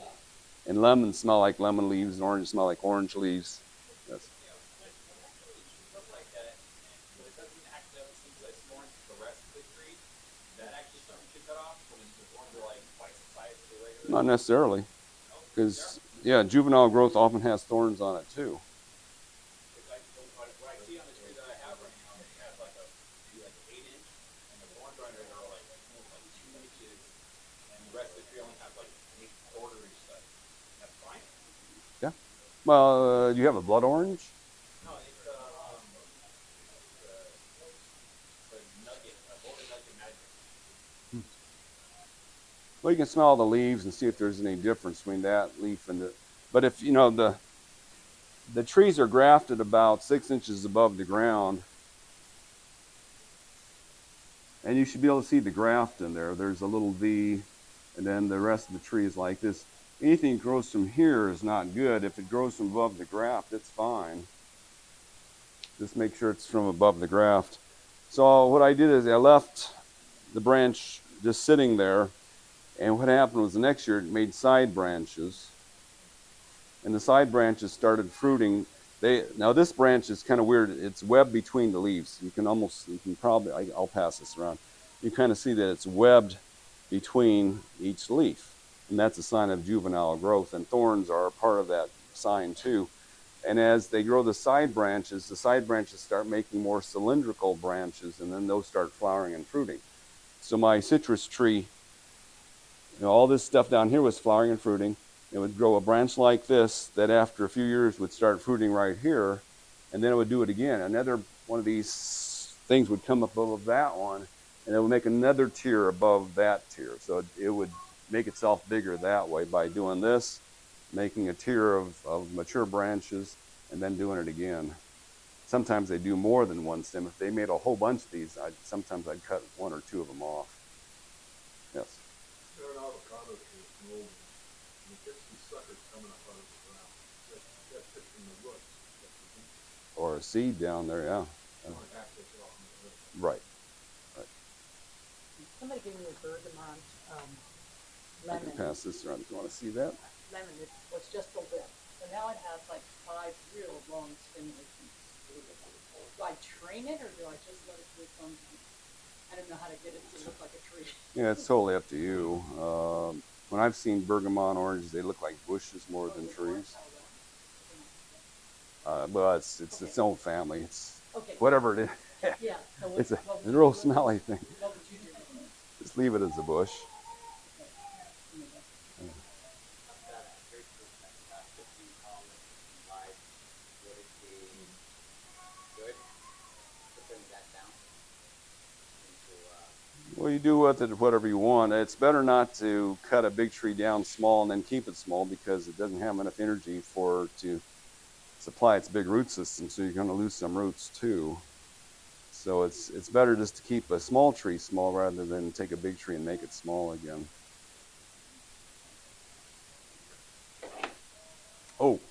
So most citrus orchards that you see have copper bands around the trunk, because one of the other big problems we have with citrus is snails like them. Slugs can't get up there because it's too dry in the air, but snails can climb up there and live in the tree, but they don't cross copper. Now we can only get copper tape, which is not perfect because the adhesive wears off within a few months and you got to redo it. Orange County Farm Supply does sell copper sheeting that comes in a little package with copper paper clips, where you can clip it on the trunk and just sits there. That's what most orchards would use. And then the snails can gather below it, but they can't cross it. Apparently snails and slugs can't cross metal because their foot is a naked muscle, kind of shorts out when they hit metal. So now around here, a lot of orchards don't need this because back in the 80s, the Department of Agriculture was inspecting some orchards in Lake Forest because they said, this is weird, there's no snails in these orchards. they discovered that there was a predator snail in them called a decollete snail.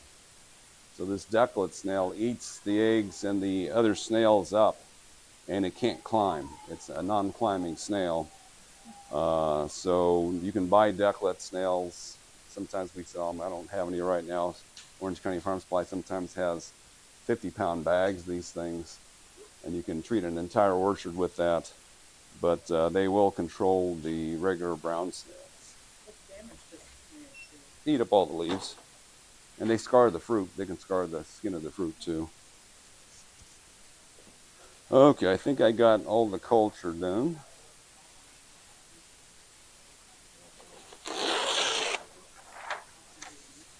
So in Orange County, we can grow just about any citrus tree, but some things don't ripen here. We're not hot enough. So that's the problem we have, is we're not hot enough, which is kind of weird. But most grapefruits don't ripen here. Some of the blood oranges don't ripen here. Did you have a question? Okay. So we have to watch what we sell in this area. Of course, a lot of places don't really watch what they sell. They'll sell you some grapefruits that never sweeten here. So be careful of that. Well, we can start with lemons. Now, we're lucky in that we don't freeze here. So we can start with the most cold tender. So the Mexican lime is the most sensitive to cold. It can't go much below 25. We actually can get cold enough here to kill these. Back in the 80s, when we were in business, we were losing these in the winter. So cold. We haven't had a bad frost since 1990, but potentially we can get those cold winters again. So we have two limes. Mexican lime is the true lime. Bear's lime is the supermarket lime. It's much bigger than a Mexican lime is real small things. Bear's lime is got a strange story. It was found in Persia. It's a cross between the Mexican lime, which is not really key lime. It's got a different name in Asia, or where it's from. But the bear's lime, no one knows how it developed. And back in just about 10 years ago, I was reading a report. The University of Florida was trying to grow a new version because it said, we only have one supermarket lime. What happens if something happens to this lime? We've got to find new variations of this bear's lime. So they went to a juice factory, because bear's limes don't have any seeds. And they took all the pulp and the seeds they can find from thousands of limes. They said they had 170 something seeds from bear's lime, and that's all they can get in this juice factory. And they said nothing they grew looked anything like a lime. They said they're getting grapefruit and oranges and all of these other fruits growing out of these seeds. They weren't getting anything that looked like a lime, so they gave up. They said, okay, bear's lime is about it. It's the only lime that they have that's a larger version with the same flavor as the Mexican lime. So that's interesting. Then you have the lemons, Eureka, Lisbon, pink lemonade. Those are the main ones being sold. There's a few Italian lemons found now and then. I mean, lemons really came to own when they were growing in Italy. Yes. I have a house, and the previous owner didn't know, because when he had it, the lemon tree was already there. They're round, but we have no idea what kind of lemon it is. It's an old tree. Well, you can bring a fruit in. I mean, are they sweet or sour? They're mostly sweet and Meyer lemon. So there is Meyer. Meyer's not a true lemon, but it's got the flavor. So yeah, it doesn't look like the store-bought. It's yeah, round. yeah. Meyers aren't grown commercially. Now Meyer lemons are supposedly a cross between a true lemon and some kind of Mandarin. Now, one of the differences So Lisbon is the commercial lemon. Eureka is the homeowner lemon for good reason. So Eureka lemon, if you have a Eureka lemon, the tree has branches that are very angular. So they do kind of that kind of branching. Lisbon lemon is very fan-like. And Meyer does this. Very willowy. So that's the difference between those three. Pink lemonade, you can tell because the leaves are variegated and it makes striped fruit that's pink inside. Pink lemonade is supposed to be a variegated version of Eureka. Now Eureka lemons, unfortunately, you know, what we like about them is they fruit year-round. They can hold their fruit year-round. Lisbon is primarily winter. And the orchards like it better when they only have to pick once a year rather than having to pick all year round. So they like the Lisbon. Plus, Lisbon lives a full length of life, 30, 40 years. Eureka lemons average only 15 years. They don't seem to be graft compatible, so they tend to die young.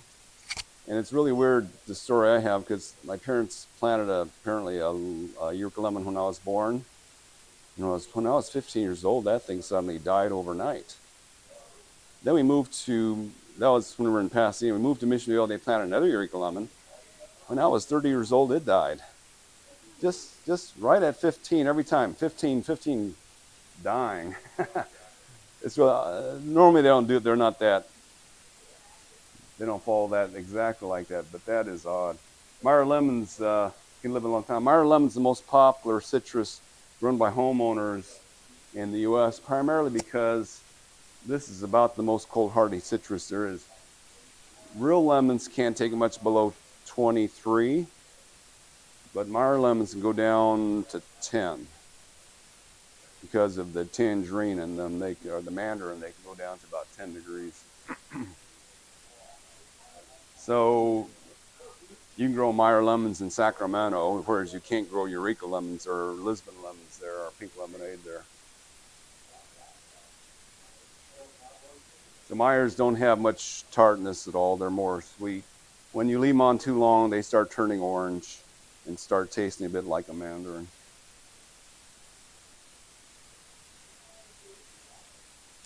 There is one other that you won't see too often called Ponderosa, which is a really big lemon.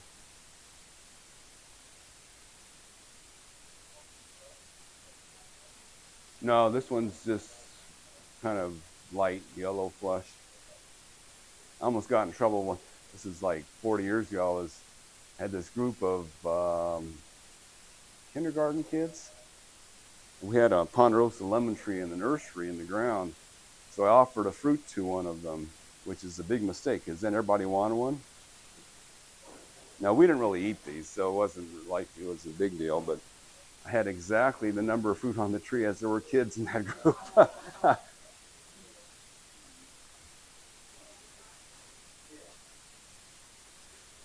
Okay, so that's the lemons and limes.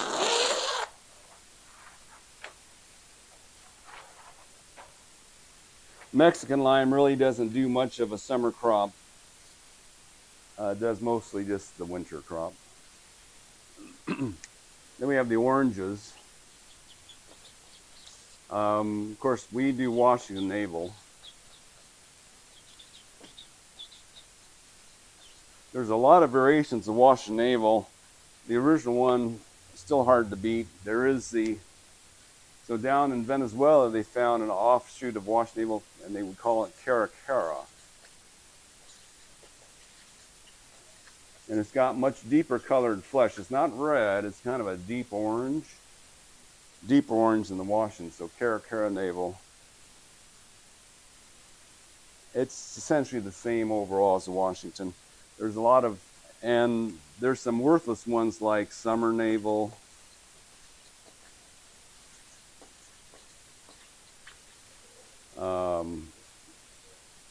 Lane late.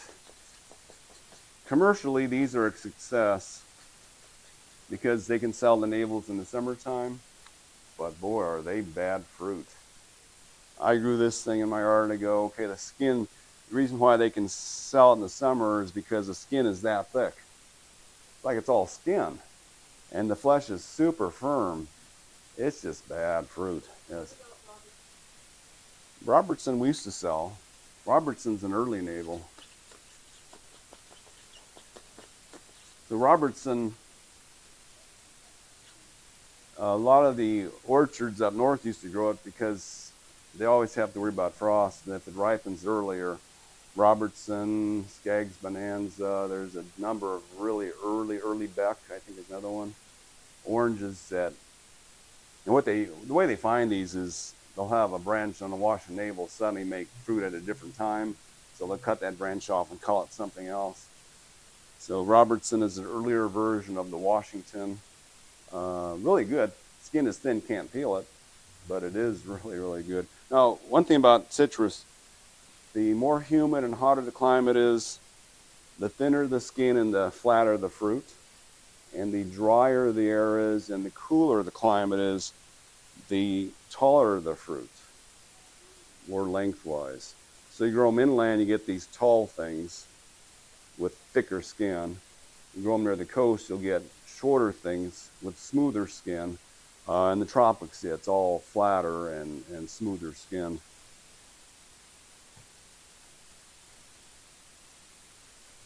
So that's most of the navels. But the summer navels so far have been pretty bad. Don't bother with them. Now, navels are really weird in that they don't produce well on semi-dwarf rootstock. Now, okay, that's another thing I should mention. Unfortunately, our retail growers are messing with us. So 40 years ago, you can buy a true dwarf citrus. You used to have these tags say true dwarf citrus. So they'll put them on a true dwarf rootstock, they'll stay this big. Nowadays, the growers don't do that because the true dwarf citrus took them another 6 to 8 months to sell them. So now the growers put them on semi-dwarf. So now all the tags say semi-dwarf, which doesn't do much at all. The University of California handbook says that C35, which is what they use for semi-dwarf rootstock, dwarfs the citrus trees maybe 5%. Which is nothing. It's like, why even bother with that? But they grow about the same speed as the standard, grow about the same size. But the other problem with C35 rootstock, it makes the navels non-productive. So at my house, one of my first navels I ever planted was on C35 because I didn't know this. Thing made like 5 a year. It's like, they said don't buy navels on semi-dwarf rootstock. It's not very productive. All the other citrus, not a big deal, but why buy citrus on dwarf fruit, semi-dwarf at all? It doesn't do anything.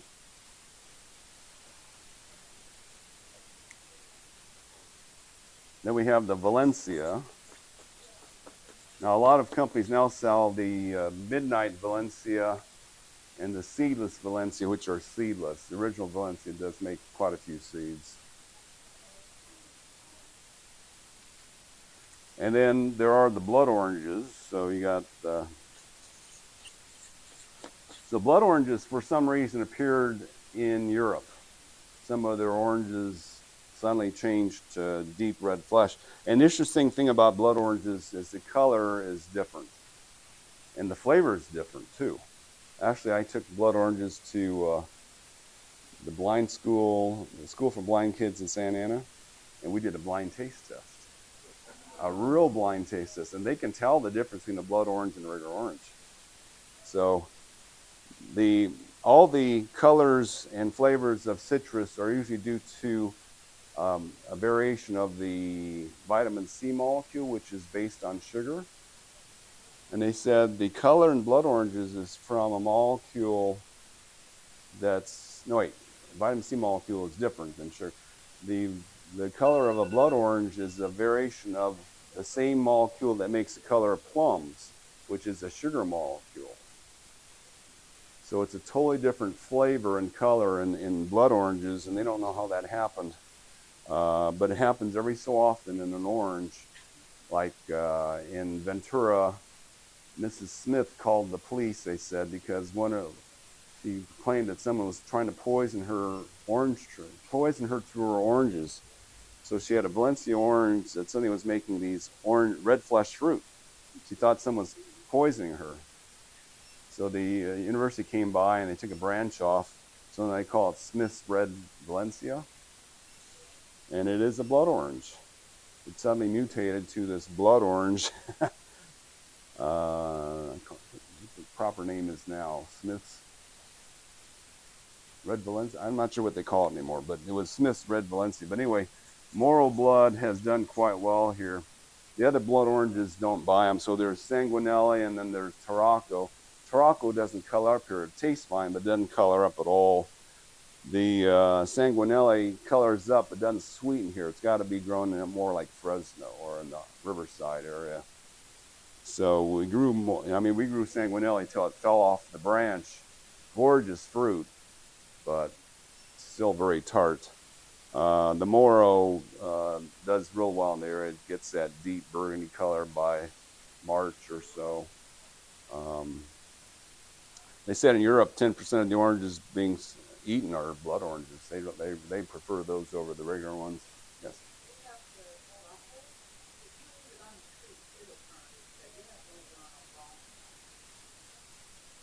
Yeah, I remember. Well, I grew it in the '80s when we had colder years too, so that might have been it. Because if I had it in the mid 2015 or so, it'd probably turn a lot quicker because it was a lot hotter those years. But yeah, when I grew it in the 1980s, I'd get a few flecks of red in the flesh, and that was it. And that was by March. That was all it did. Plus, it has the biggest orange you'll ever see on a citrus tree. They said they used the Tarraco blood orange to protect the avocado orchards down in Temecula. They just line them with blood orange, the Tarraco blood orange, because those spines on it are nasty.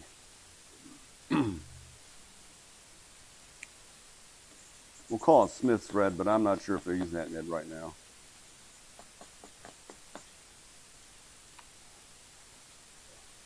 There are a lot of other oranges growing around the world, but these are primarily the ones we have. I mean, my daughter grows an offspring of, so now and then in navels you get a seed, and you can plant a seed and you get an orange out of it. And Tarraco is one of these seedlings of Washington navel, and this is what's growing in my daughter's house. So they work pretty much like navel oranges, but they don't have a navel.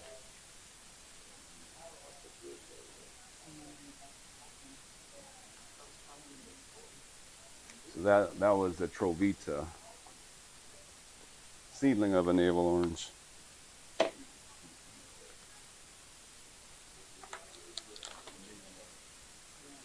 So if you find citrus seeds, you can plant them. Don't store them too long. They don't live that long. We're not allowed, as nurserymen, we're not allowed to grow citrus from seeds, but you can. Yeah. And is the Valencia orange mostly a juice orange? Well, you eat them, well, off the tree, they're kind of bland, especially in Florida. They're really bland, so they're better for juicing. I mean, what's interesting is when you juice the navel, at that moment you juice, it tastes fine. If you store it at all, it gets really bitter. So, but Valencia orange juice is really bland when you juice it, but as you store it, it gets better. So. They have a lot of homes that were actually orchards, and so the home I grew up in had at least 6 Valencia orange trees. You could make great juice of it. Mm-hmm. Oh, it's very sweet, and it stays real nice after it's juiced for a while. So if you grew up from a seed, it's not grafted, so it wouldn't be that good a tree as if you bought it. You never know. So that it could grow good rootstock for this area. Yeah. Now, most citrus are on, now, it's not a big deal. So back in the 50s when Tristeza was a major problem, they said they're losing huge numbers of citrus trees. They developed the rootstocks that made them immune. So if you're growing there's a slight chance you'll get tristeza, but I think tristeza is gone. I think that.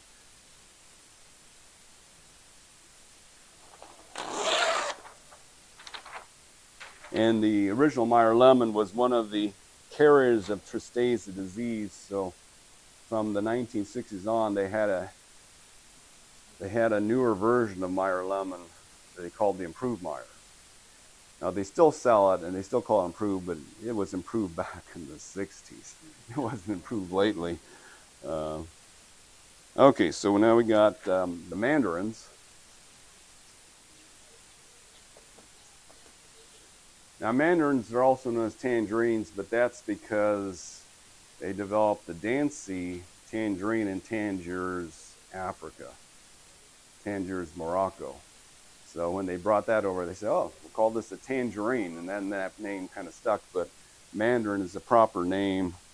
Mandarin, the original mandarins, the leaves were thinner. So this is, so the guys who grow citrus for a living, they said, oh, they can always tell the mandarin trees because the leaves are willow-like. Well, they tend to be narrower. And to the guys who walk through the orchards every day, they can tell a mandarin leaf real easily from an orange leaf by the shape of it.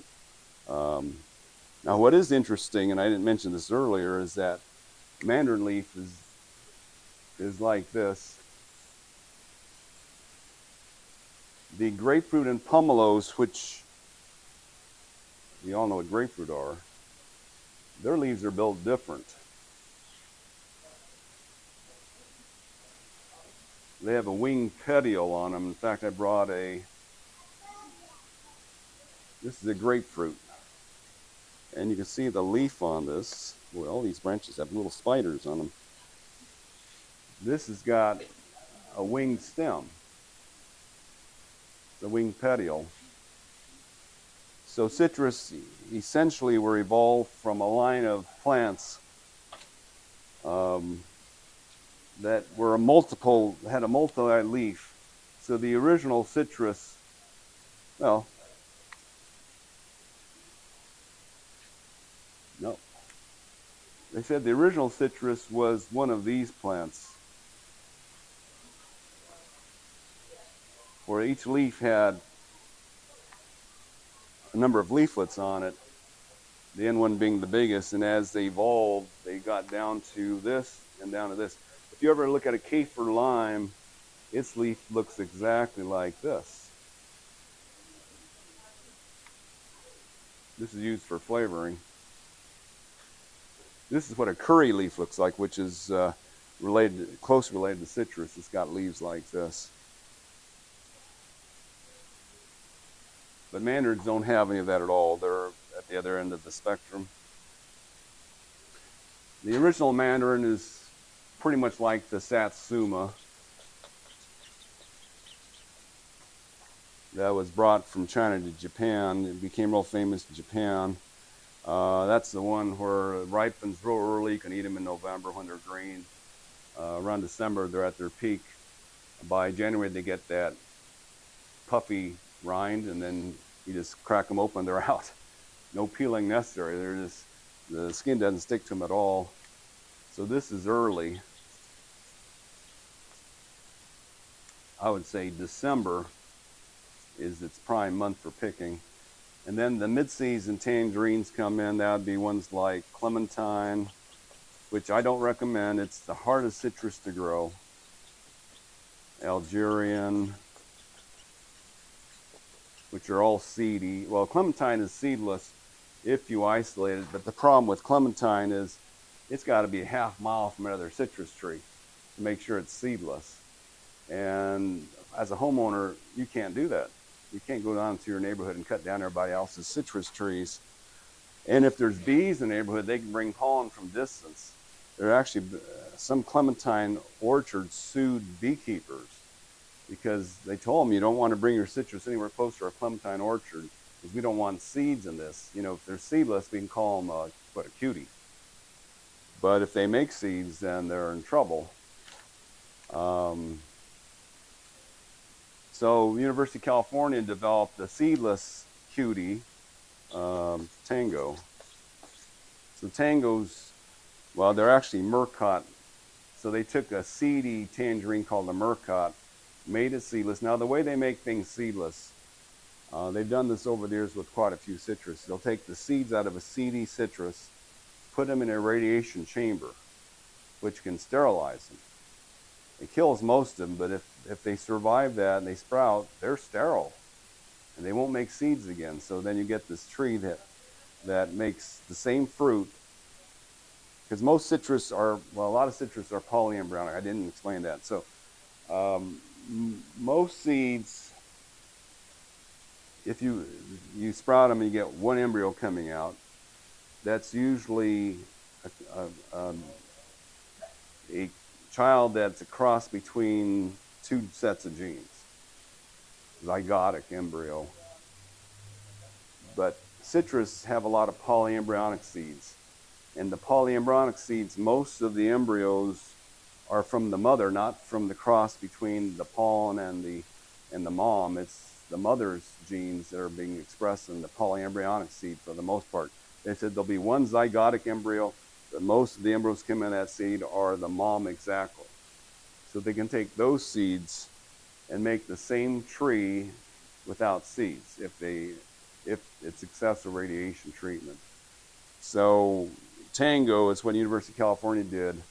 A lot of grapefruits, University of Texas did those. The Rio Red and the Star Ruby grapefruit were seedy red grapefruits that the University of Texas irradiated. Tango, University of California said they've made more money off this thing than any other thing they've ever developed. So it's one of the cuties. I've got one growing at my house. They're easy to peel. They have good flavor, stronger flavor than Satsuma. They got a better hang time. So that's the Tango. So these are the mid-season, so say January through April. And then the late mandarins are a new line that they made that are seedless, all seedless. There's Gold Nugget, Tahoe Gold,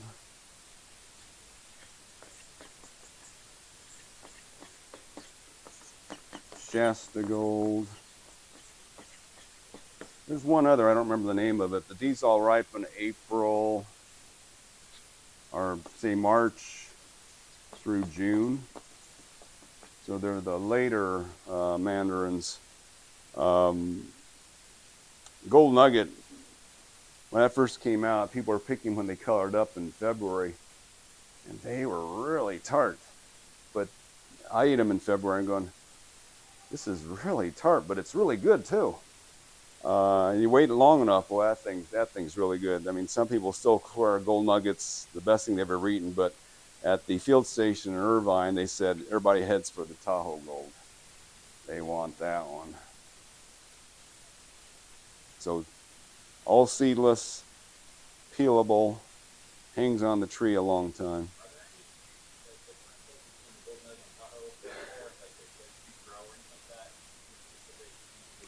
I haven't seen it enough. I've never had Tahoe Gold. I think I carried Shasta Gold for a short period. We carried Gold Nugget a lot. Now, the other thing to know about citrus too, the older the variety is, the sooner the offspring, the trees that are propagated from it produce. So any navel orange or Meyer lemon, Meyer's from hundreds of years ago, any of those offspring produced immediately. These guys might grow 5 years before they fruit, because they're a newer type of citrus. So they often take longer. All their offspring still act like juveniles, where they might make this juvenile growth for a number of years. This one. That was juvenile growth too, but this one looks better. So they'll do that for a number of years before they settle down and mature out and make fruit. So you have to be patient on some of the citrus. As long as they're growing well, a couple feet a year, they're healthy. Now I've grown citrus from seed. I remember I got a seed from a tree in an abandoned orchard in Tribuco Canyon, and we're saying, okay, this is pretty unusual fruit. So I planted the seed, and I kept it with me for like 10 years in a pot, never flowered, never fruited. Put in the ground, another 10 years, never flowered, never fruited. We saw it make a few flowers, but it never did make a single fruit. Then I moved and I left it behind. So they can take a long time to grow from seed. But some of the grapefruit hybrids are real quick from seed. They said a lot of them, the second year from seed, they're getting the fruit. Yes. What about cutting? Well, cuttings, yeah, you can do citrus from cuttings. Most of them are grafted to keep them healthier. But Meyer lemons are done from cuttings because the roots are strong enough, because Meyer lemons are cold hardy. So a lot of the citrus are grafted because the roots are stronger on the rootstock than they can take the cold better. So, because a lot of the rootstock citrus are from temperate climates rather than tropical. So they handle real cold soil better.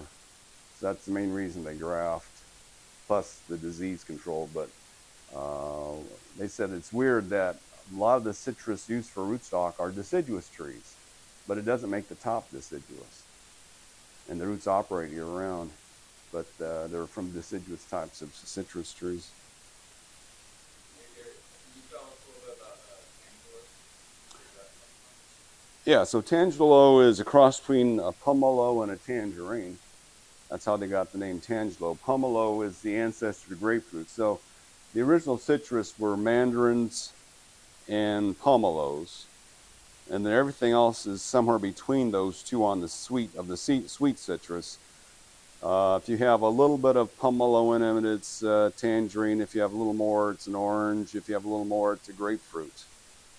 So, and then pure pomelos, some of those things are, I grew up Tanner pomelo at my first house, and people would walk by and see these things that are about this big hanging in the tree, and they're just amazed, 8 inches.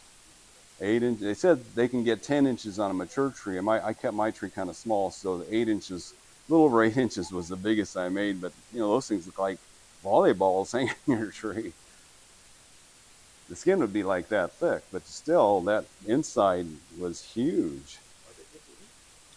They taste like, grapefruits taste like pomelos. They're sweet. Well, some are sour, but this was a real sweet one. Their texture is different, though. They're much more meaty, so they don't squirt.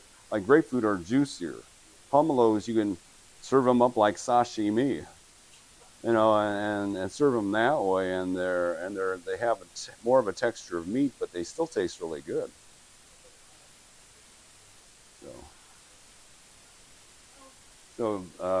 So the tangelos, we can put them here.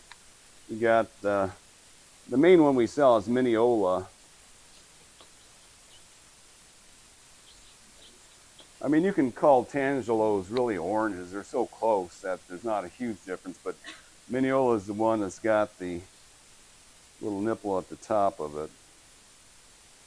Now, what we found, because when we grew them, some would have seeds and some wouldn't. So some are getting pollinated and some weren't. They told the orchard people, you want to have a better harvest, get them pollinated. The problem when they're pollinated is that, it doesn't make more fruit. It makes them bigger and juicier and harder to peel. And then they have seeds. If they don't get pollinated, they're smaller, so smaller crop. But the flesh is firmer and they're really easy to peel. So I'd rather not have a Mineola tangelo pollinated because it's easier to peel. It doesn't squirt at you when you're peeling.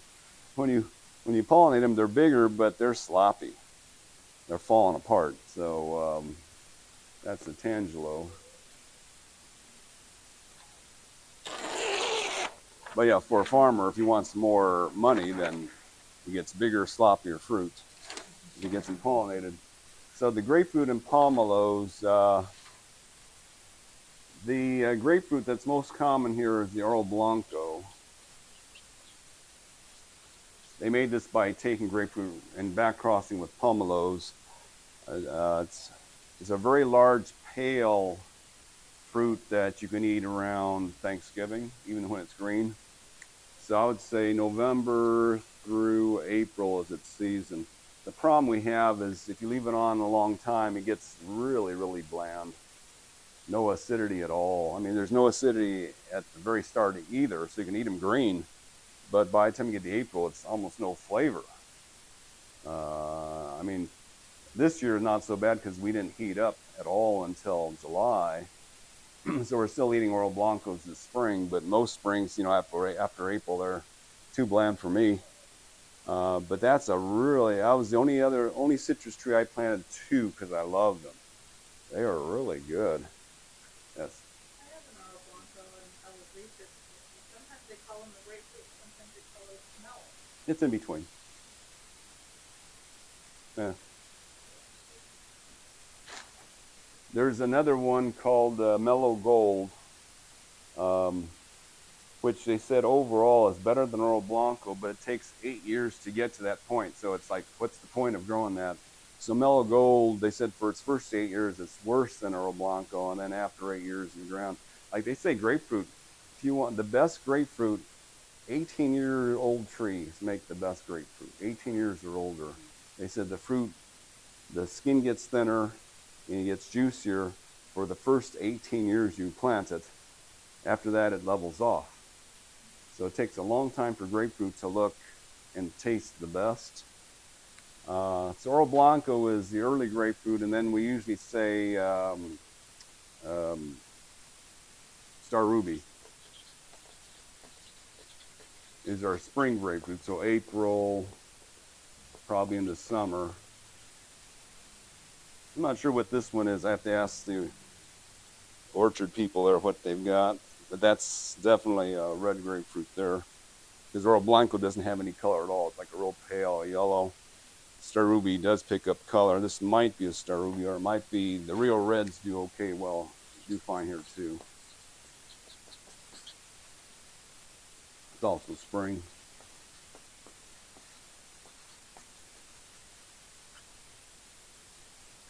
So those are what we call the true grapefruits, and both of these are a result of radiation, University of Texas.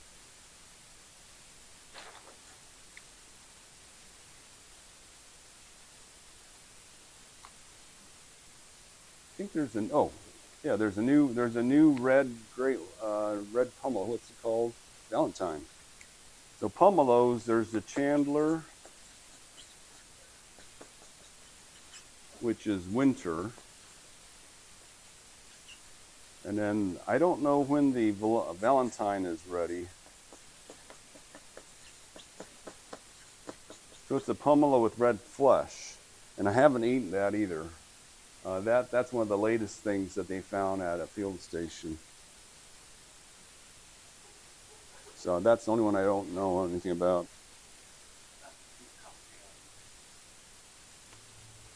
Yeah, the cocktail grapefruit. There is a grapefruit called the cocktail grapefruit. It's got seeds. It's got kind of a greenish flesh, kind of yellow greenish. It's fine. It's seedy. Now, if you're talking about fruit cocktail, that's when they take. Usually, it's a lemon tree, and they graft 4 different citrus to it. We kind of gave up because we could never get what we want. So all the growers would tell us, the grower we use, they said, okay, there's 5 different citrus on here, but you cannot choose what you get. So we get these trees in there, grapefruit, lemon, lime, tangerine, and some other type of thing. Well, where's the orange? We never get anything that would sell well because, so what happens is, if you're a landscaper, you can go to that place and choose what you want. But as a nursery, you can only get what they send you. So whatever the landscapers left behind is what we were getting, which were the undesirable fruit cocktail trees with all these miscellaneous fruits on it that nobody wanted. So it was a total disaster. But if you go down to the company itself and pick one up, you can find the one with all the neat stuff on it still. But Okay, any other questions on citrus? Yes. I don't know that one.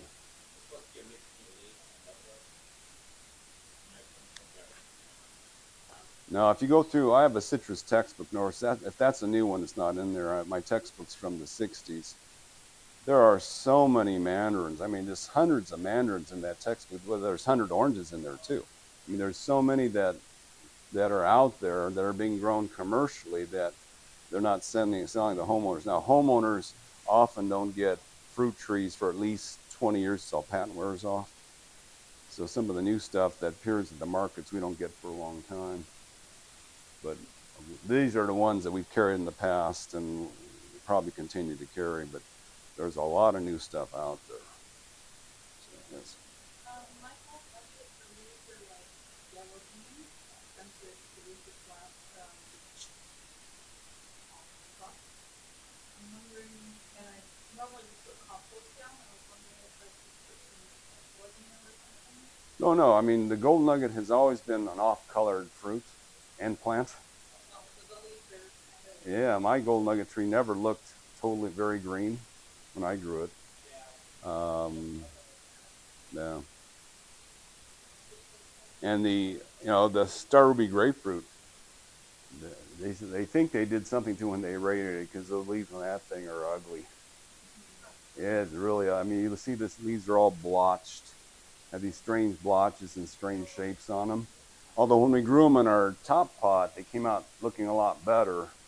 But when I used to get them from the other growers, boy, they always came in looking sick. They said, the book said, do not use star ruby as an ornamental tree because it's not pretty. And even the real red sometimes has a similar blotchiness to it. But a lot of the red flesh trees have a natural variegation to them. In fact, what was that thing they're selling? The caracarnavals. For a long time, a lot of the caracarnavals were coming out with variegated leaves. Yes. What's the general guideline on how to prune a mature tree year to year? Dome shape, just keep them round the top. Don't let them get too big because they get less productive per square foot when they're big. But no general rules. I mean, you can prune them anytime you want. Just watch, you're not taking off your whole crop. But no general rules, yeah. When you refer to the mandarin, are you talking about the Dancy or is it Dancy just in the mandarin? Well, Dancy is when they started breeding them with the oranges that were in the area. So the original mandarin's more like Satsuma. So Satsuma, that real flat, light colored, they have the thinner leaves, more mellow flavor. And then the tangerines were with Dancy. They started breeding them more with the other oranges, got a darker color. It's more reddish. And then they started calling them tangerines at that point. But they've got, they're just more mixed genes in those, whereas the Satsuma's more of the original genetics of the original mandarin. I have a Dancy that looks like a Satsuma. It's a very sour, sweet tangerine, and the harvest is roughly December, January. But it's not your typical tangerine. It's much sharper. I think I gave you When I was a kid, my dad had a Dancy, and we used them for baseballs because they were real sour compared to the Satsuma we had.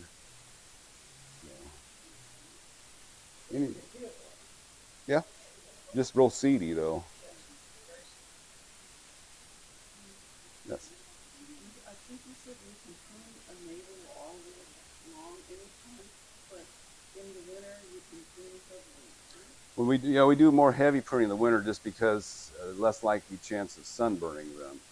Because if you prune in the middle of summer and you take off the outer layer of leaves, sometimes the inner ones aren't used to the sunlight; they'll just bleach out.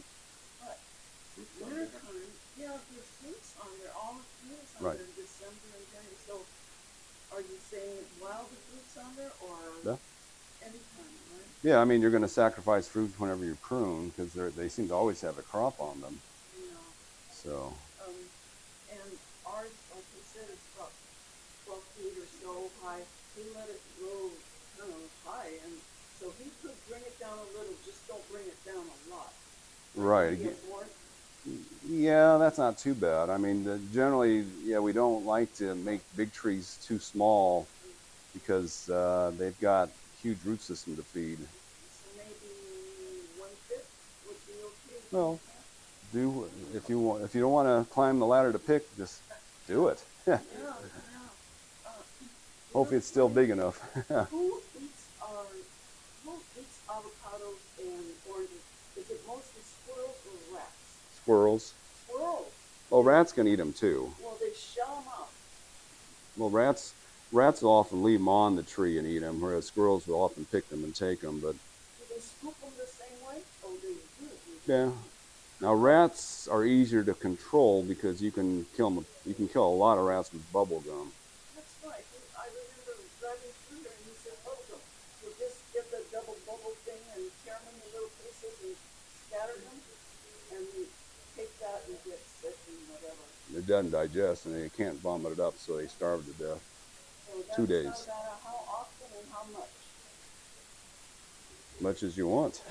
Can we do them like once a week or every day? Well, if you don't, usually in 1 week you'll kill all the rats that'll eat it. There's always a few rats that don't like bubble gum, but most of them will eat it and they'll kill them. Squirrels are hard to stop.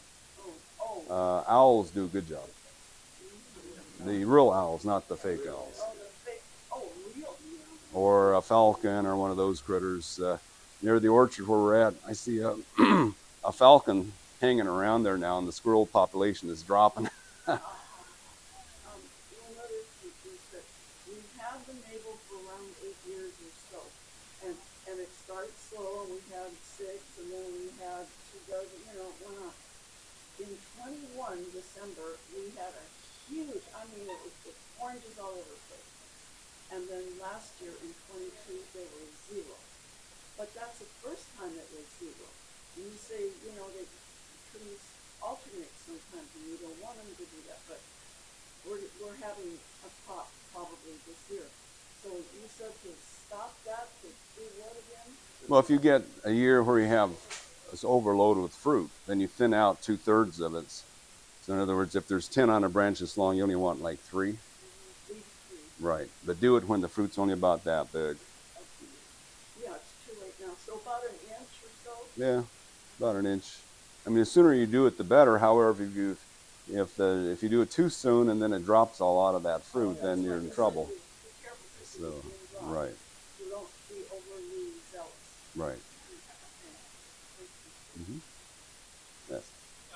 When you guys get a tree and the compost, do you full blown bare root that? Like full all the way? We've never killed one doing it. All you do, I know avocado is very delicate. Yes. But citrus is stronger, right? It's full blown bare root that. Only the things they cancer citrus on mounds. But Don't need to mound it.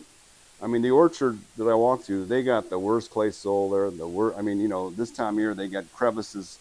The ground's cracking, and you can fall in those cracks. It's so clayish. All their citrus are at ground level, and when it floods, every time the rain comes over from Hill High School, and it comes down off their fields, the thing's this deep in water. Those things sit in it for days on end.